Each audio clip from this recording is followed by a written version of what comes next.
All right, for number 3, we're given this ordered pair in rectangular coordinates, and we're asked to convert it to polar coordinates.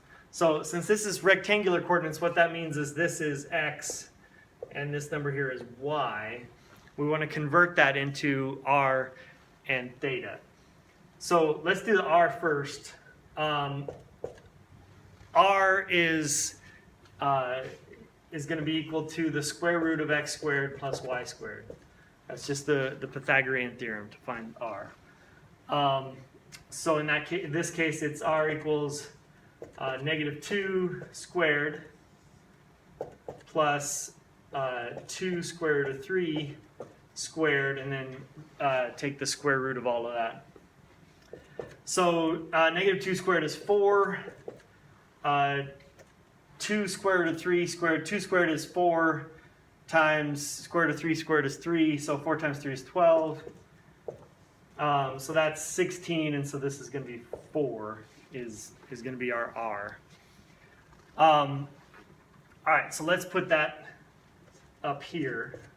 That's r, and then we'll erase this and find theta.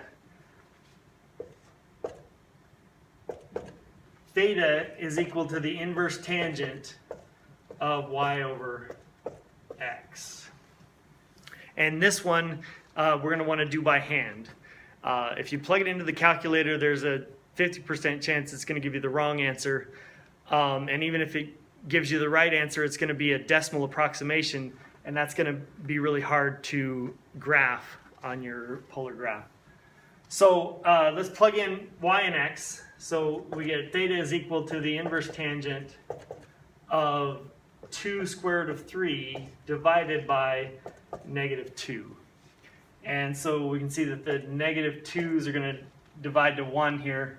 So this can simplify to the inverse tangent of negative square root of 3. And then what this means is that the tangent of what is negative square root of 3. So let's go over to our unit circle, and we find where the tangent is negative square root of 3. It's going to be at 2 pi over 3 and at 5 pi over 3. So we've got two answers. Only one of them is going to work, though. So we have to go back to our original problem. We had negative 2 and positive 2 square root of 3. So if we were to graph that on an xy plane, we're going to go negative 2. So we're going back here 2 and then up to 2 square root of 3 up here. So we're going to be in this quadrant over here. And so we want to choose the answer. This is, we said, was either 2 pi over 3 or 5 pi over 3. We want to choose the answer that's going to be in this quadrant, and you can see that's 2 pi over 3. So we can reject the 5 pi over 3.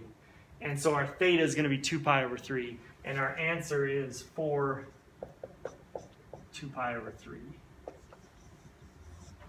That's our radius and our angle.